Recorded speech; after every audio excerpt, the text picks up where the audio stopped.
Hoy es 30 de marzo del 2026. El día de hoy estaremos meditando en Primera de Samuel, capítulos 13 al 16.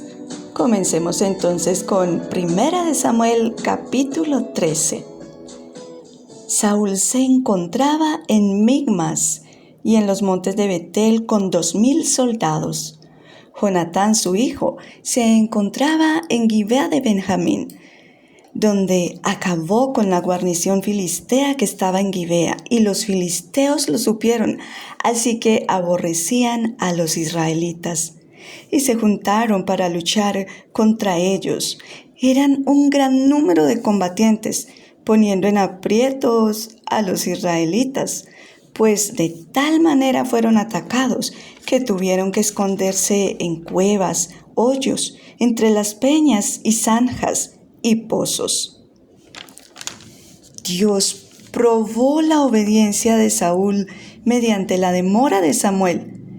Las instrucciones que ya le habían dado era que tenía que esperar 7 días a que llegara el sacerdote, profeta Samuel. Pero Saúl se desesperó y se tomó atribuciones que no le correspondían. No tuvo fe, desobedeció los mandamientos de Dios, pues solo podían hacer sacrificios los sacerdotes. Saúl actuó de manera presuntuosa, altiva e irreverente delante de Dios. Mujer, ten cuidado. Aunque veas que todo a tu alrededor te amenaza, que viene en tu contra, que ya no te da más tiempo, solo ora y espera su respuesta. Dios nunca llega tarde, sino de manera oportuna. Lucas capítulo 18, verso 7 dice: «Y no hará justicia a sus escogidos que claman a Él día y noche, y se tardará mucho en responderlas». Primera de Samuel capítulo 14. Este capítulo nos narra los acontecimientos en que Israel derrotó a los filisteos, solo porque Dios actuó en favor de su pueblo. Los israelitas estaban desanimados e insuficientemente armados, y sus enemigos eran más numerosos. Pero Jonatán tuvo fe en Dios. Aquel día de la batalla fue Dios quien salvó a su pueblo, pues puso en sus enemigos miedo, confusión. Hubo un temblor y les produjo un pánico enorme, tanto que terminaron matándose entre sí mismos los filisteos. Y es que Dios pelea batallas con gran poder para defender a sus hijos que acuden a Él. Mira cómo dice Hebreos capítulo 4, versículo 16. Acerquémonos pues confiadamente al trono de la gracia para alcanzar misericordia y hallar gracia para el oportuno socorro. Acerquémonos delante de Dios, Él nos socorrerá.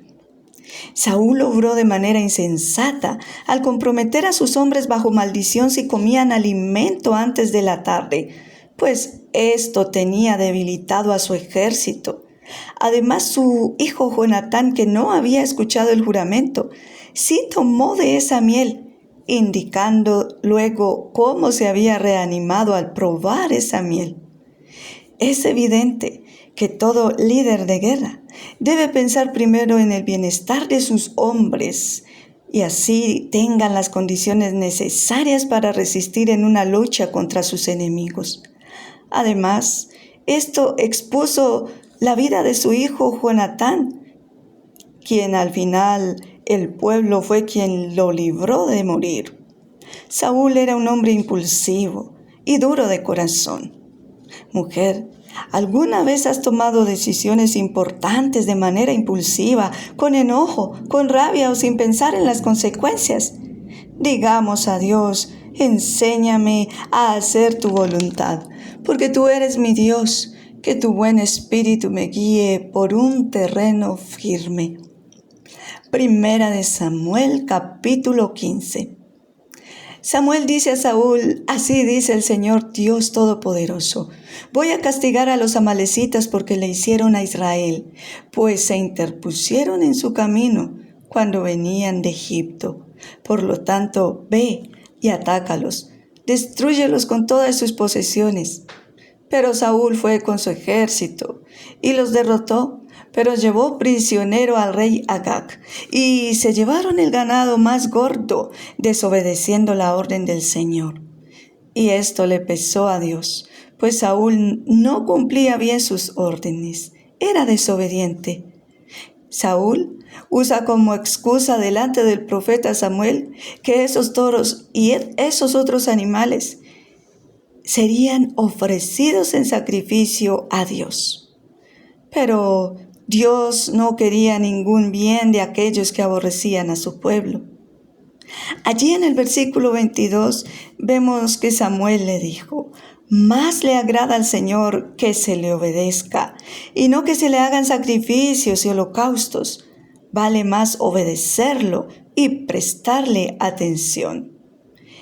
En el versículo 24, Saúl reconoce su pecado a Samuel, pero aún hay orgullo en su corazón. Y en el versículo 30 vemos cómo le pide a Samuel que lo siga respetando como rey delante del pueblo, delante de los ancianos. El orgullo está sobre la humildad, y sin humildad no hay ni obediencia ni santidad. A Saúl no le importaba tener una relación con Dios, solo le importaba aparentar. Primera de Samuel, capítulo 16. Dios envía a Samuel a la casa de Isaí de Belén, pues ya había escogido como rey a uno de sus hijos. Samuel invitó a Isaí y a sus hijos a que lo acompañaran a un sacrificio, y al llegar Eliab pensó que él sería con toda seguridad el hijo de Isaí que Dios había elegido como rey. Pero el Señor le dijo: no te fijes en su apariencia ni en su elevada estatura, pues yo lo he rechazado. No se trata de lo que el hombre ve, pues el hombre se fija en las apariencias, pero yo me fijo en el corazón. Le fueron presentados a Samuel 7 varones hijos de Isaí, pero ninguno de ellos era el elegido. Finalmente le trajeron al más pequeño, al que cuidaba el rebaño, su nombre David, a quien en presencia de sus hermanos Samuel consagró como rey. Puedes considerarte pequeña y no sentirte capacitada. Puedes tener miedo, pero finalmente quien te prepara es Dios. El Espíritu de Dios se había apartado de Saúl, y un espíritu maligno enviado por el Señor lo atormentaba. Sus siervos le dijeron que buscara a alguien que tocara el arpa cuando lo atacara ese espíritu maligno, y así se sentiría mejor. Uno de esos testigos que estaban allí presentes dijo conocer a uno de los hijos de Jesé que tocaba bien el arpa. Así que Saúl lo mandó llamar, quedando David al servicio de Saúl. Lee Jeremías 29:11.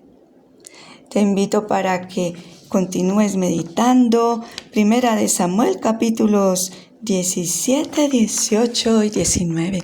Que Dios te bendiga.